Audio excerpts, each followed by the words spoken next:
Once I get in, I can't get out.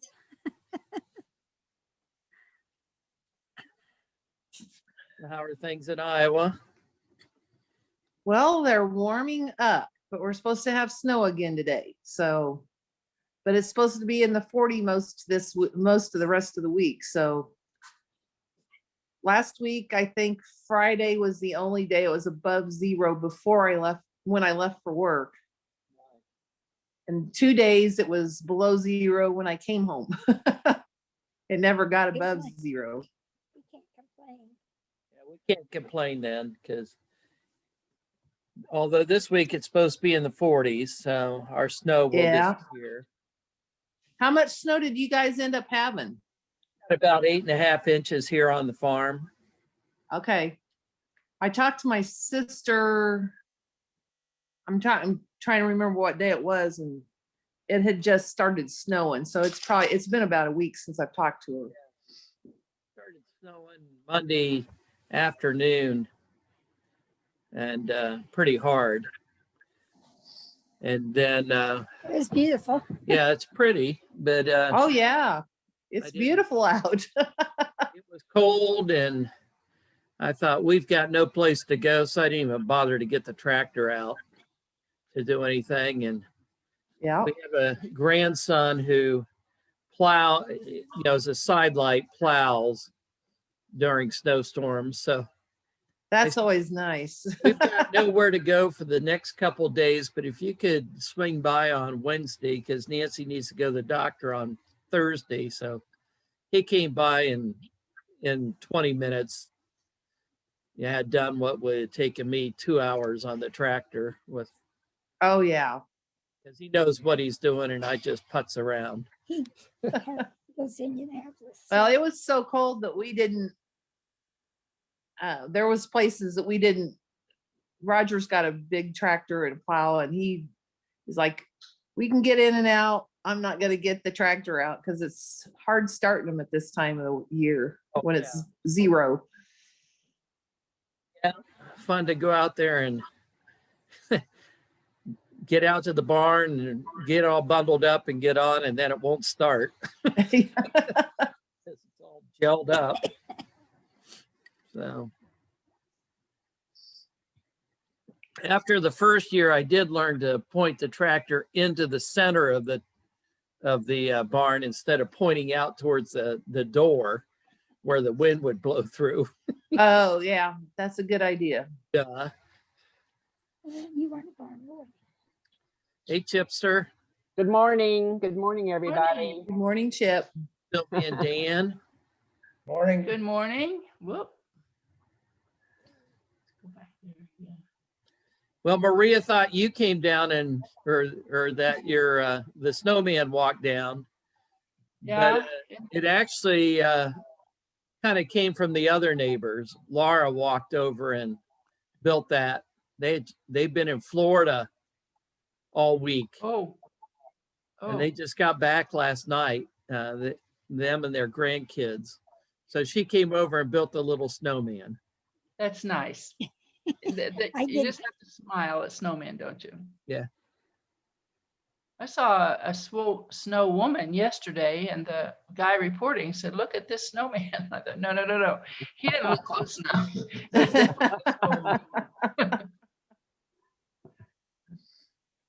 Well, Maria and Jaya and their family have been in Florida all week as well, on Hawks Key. Laura and her family were in the Orlando area doing the Disney and Universal with the kids, Oh, the grandkids. I think Something that I'm happy they like to do because I don't want to.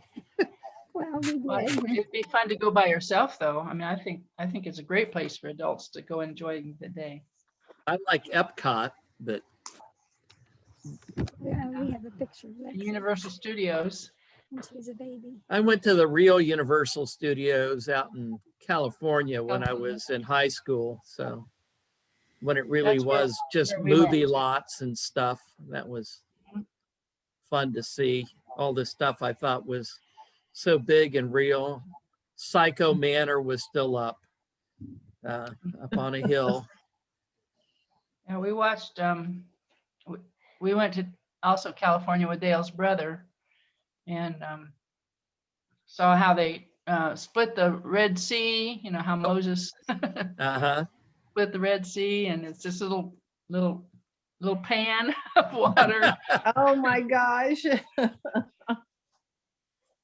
We saw the McHale's Navy Island, which wasn't an island at all, just a little man-made inlet on the back lot.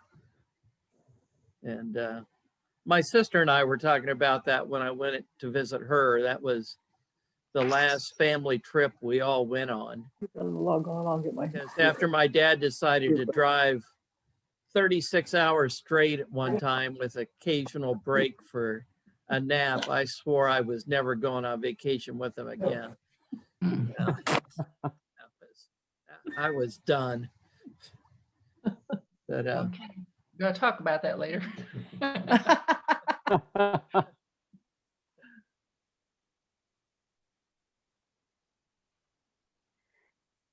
What are you doing, Lynn? Doing all right. How are you? What are you doing with that What I'm string? doing? I'm getting out my earbuds.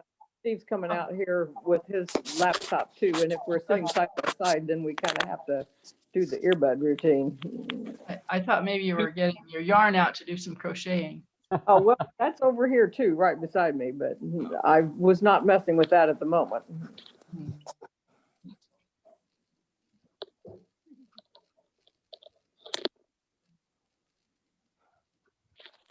Getting warmer in Iowa, Caroline?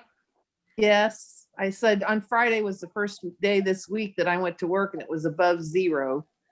And there were 2 days I even came home and it was below 0. So I'm looking forward to next week. It's supposed to be in the 40s most every day. And they said in Des Moines, we've had 53 inches of snow this year. So that's still not a record, but it is in the top 10. So Harder. Wow. More than twice what we've had here. we've had what, 22, I think they reported today. That's what I heard. Yeah, the good thing about the cold Iowa winters is that you have the nice mild summers. oh yeah, No heat or humidity or anything. none at all.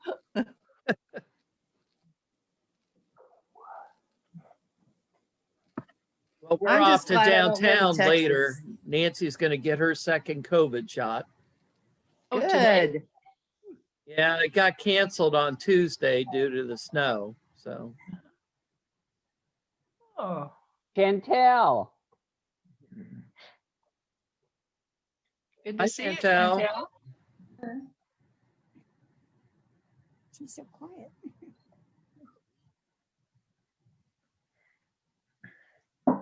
how are things in Quebec? They're fine. Yeah, Snowy? How's the weather there? it's always the same. It's just lots of snow, always. But we're heading to milder temperatures right now, so I'm really, really glad. And today's a sunny day, so that's a good thing. You're stuck on the road. I thought about going to church today, but we're supposed to have more snow, and since I can watch it live at home, I may just stay home again. Oh, you have the possibility to go to the meeting now? It's possible. Yeah. Well, We've had meetings all along, except for a few weeks on Facebook Live. Okay. So we've got a few brave souls that go in, and we've got a big sanctuary, so we can social distance pretty easily in there. Caroline's in Iowa. Her meeting is. Oh, yeah, okay, so I get confused. Okay. We're not meeting at West Newton right now. Yeah. Okay. And Tom Palmer was saying on Friday that Mike Moyer has been doing some of the ministry. Mike Moyer has been amazing. He has taken over finding speakers since we haven't had pastor since July. We're getting a new pastor this July, but he's organized all the meetings and he's on the worship team. He plays the keyboard. Just he's amazing. It's a miracle. Yes, yes, he is a miracle. We're talking about a man and a professor, William Penn, who had COVID so badly. Was he on a ventilator for over 3 to 4 weeks? He was on a ventilator for at least 3 weeks. So And very, very critical, and recovered from that with a new look on life, big time. We've What's had your the- hat say? Time to get to work. Good to see you, Steve. Yeah. good to see you.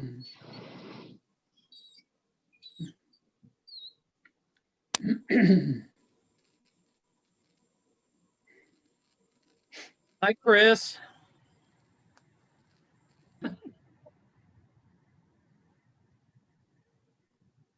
I have it on mute in case the kids scream. Surely not. We've had the Jewish Orthodox congregations here who fought in court for the right to gather, and it caused quite a stir. But I'm glad they did, because like they're fighting for like all of us at the same time. I mean, they're doing it not only for them, but all churches who would have the right to gather again with security measures. So things may change because of the Jewish community. Yeah. Are the COVID levels dropping up there There's like not. they are here? It's basically just we have dropped from being too severe to basically nothing. Yeah. Goodness, where are you? In Quebec, Saguenay, Quebec, Canada. Nice. But now they're like bringing the variants. I don't know if you have that over there too. Like they're talking about the variants now. So My lip shows up on there, I think, doesn't it? Yes, we have the variants Little all Okay. over the United States. Little Oh, All yeah. 3 of them. okay. The vote rights. Good morning, Megan. Where'd you go? Come on. Oh, I thought you didn't need to see me eating the last little bit of breakfast here. I watched myself eat breakfast on another one of these Zooms and I thought, maybe not. but we hear yesterday there's been a rush on plastic surgery because of so many people who've seen themselves so much on Zoom. They've got to do something about it. I'm not going there. My medical dollars can be better spent. Yeah, yeah. Welcome to the boat rights. Hello, thank you very much. And where are you joining us from? From Yorkshire in the UK. Welcome. Hi, I bring a meeting from my meeting. Hey, Ainsley. What is your meeting? Thirsk, it's part of York area meeting. Okay.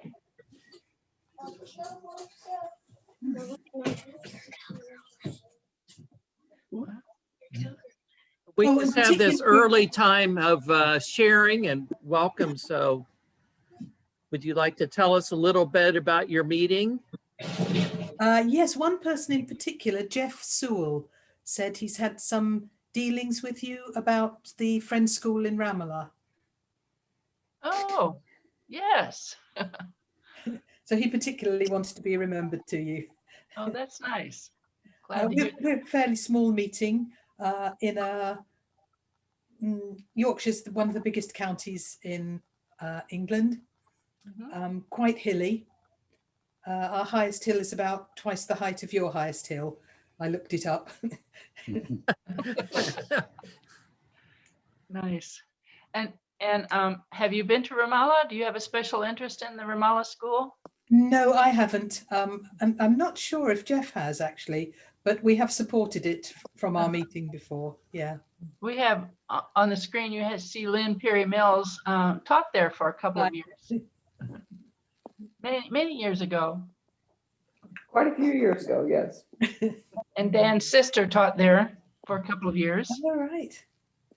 That must have been very interesting. What a lovely accent you have.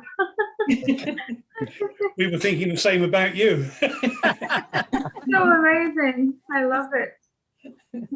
Chantel's is different than ours because most of us are in Indiana, although we have some folks from Iowa, but Chantel's from Quebec and joins us. Canada. I'm Oh, French right. Canadian. Yeah. All right. Mm. Rest of us so far are a bunch of Midwesterners. Well, there's Megan, who's a New Englander.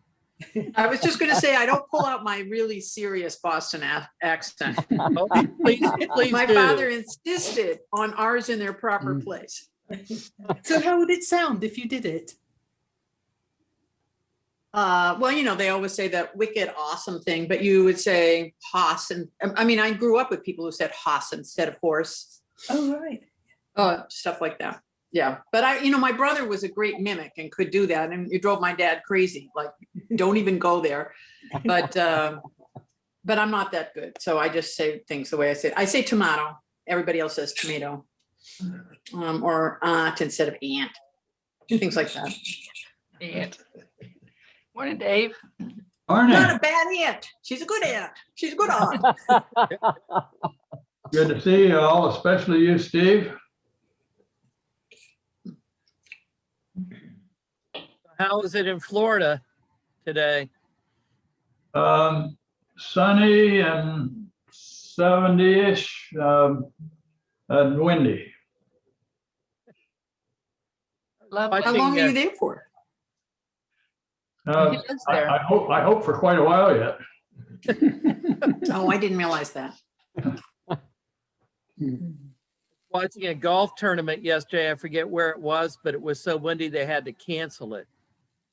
California. Is that where it Oh. was, California? Yeah. Southern California. But it actually, the wind blew a golfer down. Wow. Really? I thought it wouldn't affect my game at all, the way I play. Did the wind really blew a golfer down? Is that real or? Yeah, he was up on the tee and it knocked him down because he was sort of off balance. Oh, wow. And, Did he lose a stroke on that? no, I think it was before he started the swing. Hmm. I just want to say, Brent, before we start worship or whatever, we start our program that the poem and the message you gave last week really resonated. And I shared that poem with a number of people who were just really wowed with it. So I want to thank you very much for that. One of that poem was originally appeared in Friend's Journal. Oh, gosh, I'll have to tell everyone.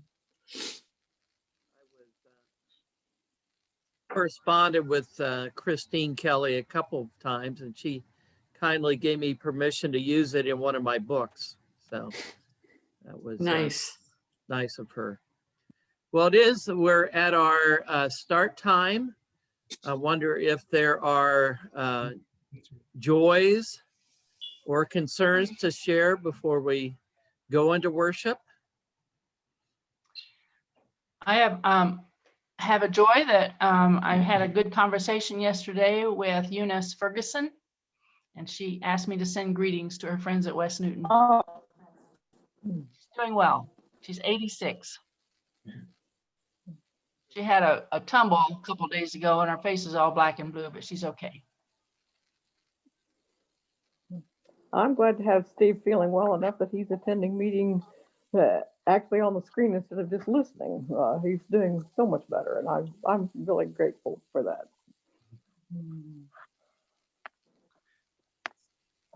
We have a joy. Nancy had a fairly significant skin cancer removed this week, and they got it all. And she's in recovery. It's not the prettiest thing, but she's doing pretty well. She says she feels like, as the old Westerns say, that she's been rode hard and put away wet. But we're happy that the outcome was so good.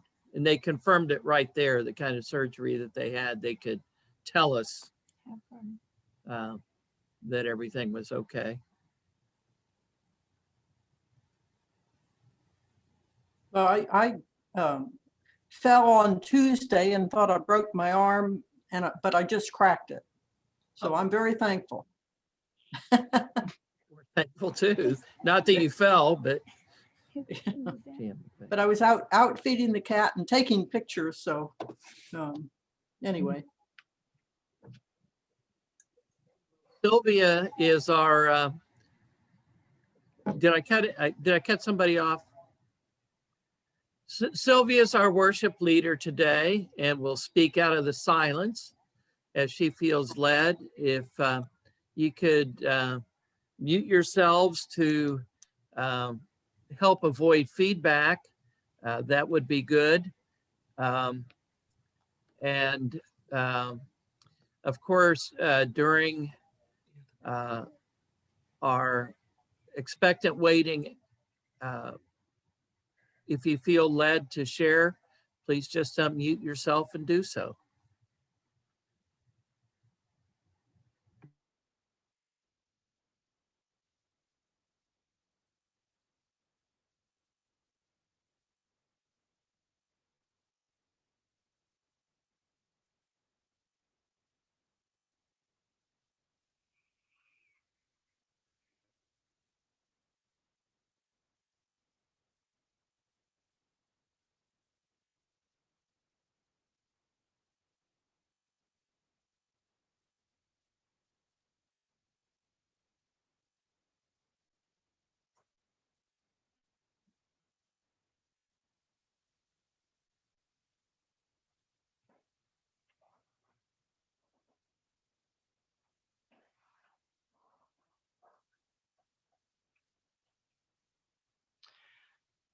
Well, you probably are aware that a historical moment in NASA's space exploration happened this week when a rover named Perseverance landed on Mars. It had been launched 7 months ago on July 30th. Even traveling at 12,000 miles per hour, it took 203 days to reach its destination. Sounds like a long trip. Well, maybe not as long as the Israelites wandering around in the desert for 40 years, but way longer than a family vacation with kids in the back seat asking every few minutes, "Are we there yet?" I wondered why the rover was named Perseverance. Was it because the engineers and scientists who designed it probably started 20 years ago? Did Perseverance describe them? Were there project management issues? Or did it have to do with something, did it have to do with the trip itself because it was such a long, long distance? Our family knows a little bit about how long it takes for something big like that because Eric, our son Eric, worked with engineers about 20 years ago to teach them how to manipulate the software they were using to design the James Webb Space Telescope that is still intended to take the place of the Hubble telescope. He's probably tired of me asking him when it's scheduled to launch after years and years of delays.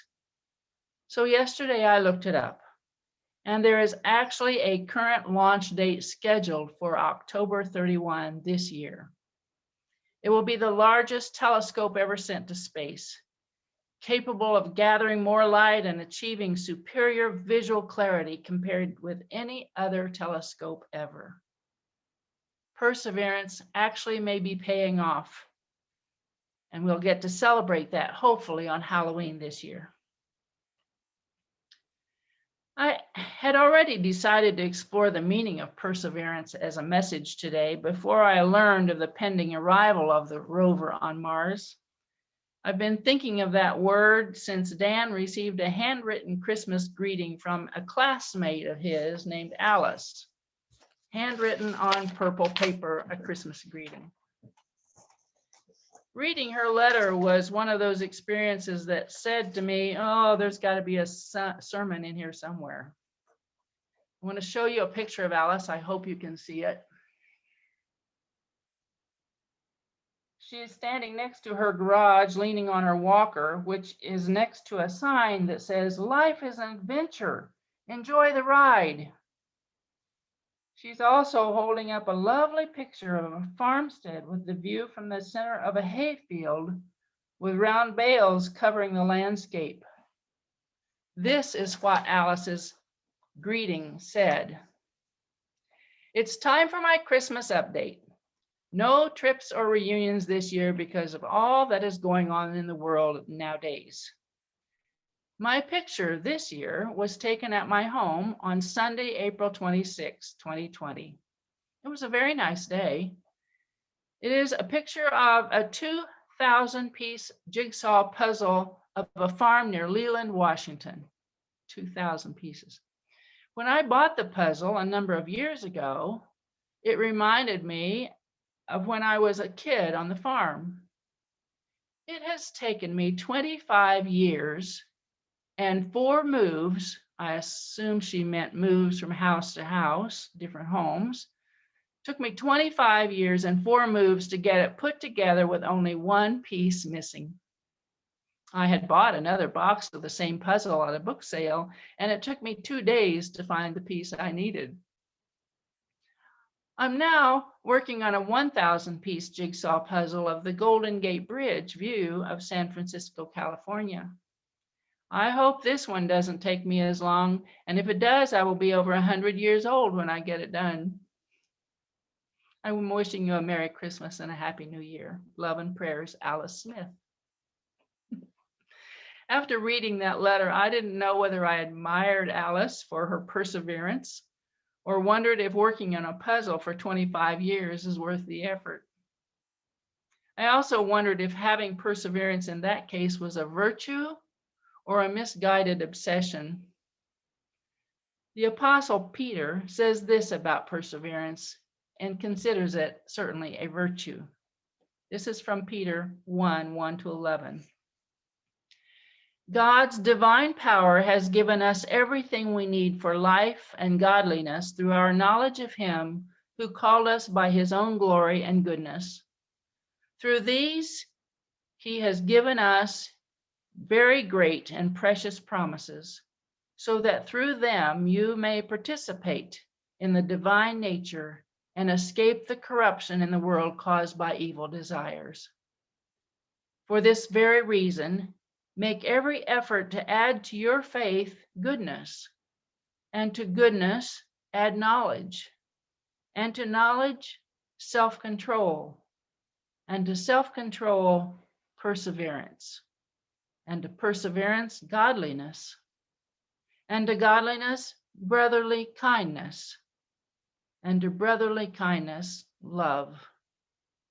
For if you possess these qualities in increasing measure, they will keep you from being ineffective and unproductive in your knowledge of our Lord Jesus Christ. But if anyone does not have them, he is nearsighted and blind and has forgotten that he has been cleansed from his past sins. Therefore, be all the more eager to make your calling and election sure. For if you do these things, you will never fall, and you will receive a rich welcome into the eternal kingdom of our Lord and Savior, Jesus Christ." Well, I cannot claim perseverance as one of my virtues. Certainly, there are reasons to persevere. I do think that when something is worth doing, when it is a good cause, when something needs to be done, even if it's not something that will happen in our lifetime, perseverance is a good thing. We see people like Martin Luther King Jr., who worked for his whole life for racial justice. We see musicians who spend hours with their instruments practicing to sharpen their skills until their art is perfected. We see mountain climbers trying repeatedly and risking their lives to reach the peak of very high mountains. We even see some determined people among our own friends and families who whittle away at tedious long-term projects. A friend of our family, Bob Waterhouse, built his house in Maine on a granite rock because he liked that particular location for his house. And then he spent years in his basement chopping away the pieces so that his basement floor could finally become smooth. I tend to not take on anything that will take much effort.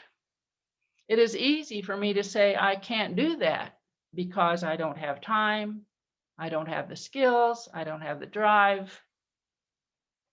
I can't. William J. Bennett, in his collection called The Book of Virtues, has a number of good stories and poems to read to our grandchildren about perseverance. You know the story of the little engine that could. You know how it goes. I think I can, I think I can, I think I can, until he does get over the mountain. Well, here's a poem from William Bennett's book called Can't by Edgar Guest. Can't is the worst word that's written or spoken, doing more harm here than slander and lies. On it, many a strong spirit is broken, and with it, many a good purpose dies. It springs from the lips of the thoughtless each morning and robs us of courage we need through the day. It rings in our ears like a timely sent warning and laughs when we falter and fall by the way. Can't is the father of feeble endeavor, the parent of terror and half-hearted work. It weakens the efforts of artisans clever and makes of the toiler an indolent shirk. It poisons the soul of a man with a vision. It stifles in infancy many a plan. It greets honest toiling with open derision and mocks at the hopes and the dreams of a man. Can't is a word none should speak without blushing. To utter it should be a symbol of shame. Ambition and courage it daily is crushing. It blights a man's purpose and shortens his aim. Despise it with all of your hatred of error. Refuse it the lodgment it seeks in your brain. Arm against it as a creature of terror, and all that you dream of you someday shall gain. Can't is the word that is foe to ambition, an enemy ambushed to shatter your will. Its prey is forever the man with a mission and bows but to courage and patience and skill. Hate it with hatred that's deep and undying, for once it is welcomed, 'twill break any man. Whatever the goal you are seeking, keep trying and answer this demon by saying, I can. When does perseverance matter? Does it matter with a 2,000-piece jigsaw puzzle, or breaking up granite rocks in your basement, or reaching mountain peaks? I must say I admire the spirits in those people. Or does it matter more when we are working towards something that contributes positively toward a better life for someone? Here's another poem. This one is by John Greenleaf Whittier, who says, don't quit. When things go wrong, as they sometimes will, when the road you're trudging seems all uphill, when the funds are low and the debts are high, and you want to smile, but you have to sigh, when care is pressing you down a bit, rest if you must, but never quit. Life is strange with its twists and turns. as every one of us sometimes learns, and many a failure turns about when he might have won if he'd stuck it out. Stick to your task. Though the pace seems slow, you may succeed with one more blow. Success is failure turned wrong side out. The silver tint of the clouds of doubt, and you never can tell how close you are. It may be near when it seems afar. So stick to the fight when you're hardest hit. It's when things seem worse that you mustn't quit. For all the sad words of tongue or pen, the saddest are these, it might have been.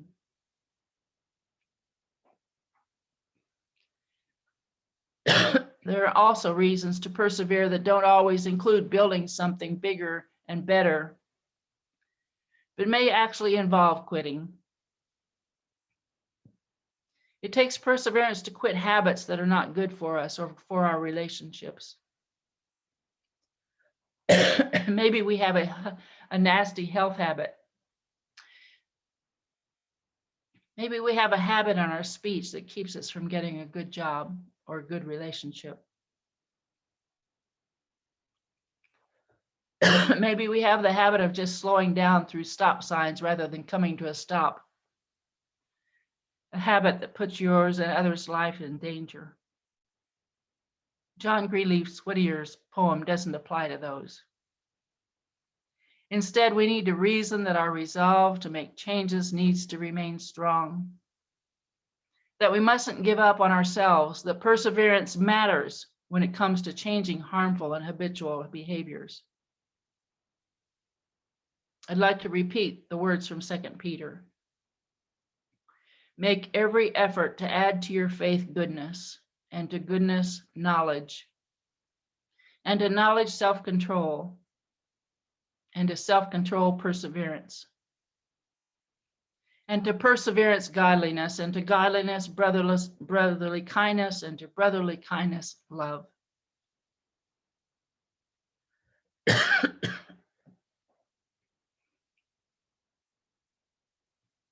And I'll close with these words from 2 Thessalonians, a very short prayer and wish for you. May the Lord direct your hearts into God's love and Christ's perseverance.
Well, as we come to the end of our time together, I wonder if there are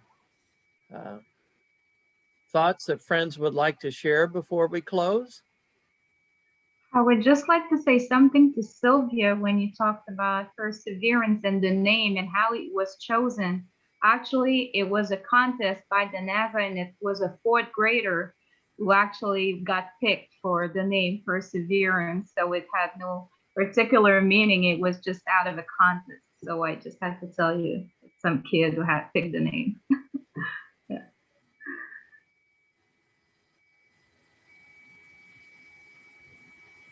I'd say it was a very insightful fourth grader who understood the perseverance it took to get to that point. Yeah.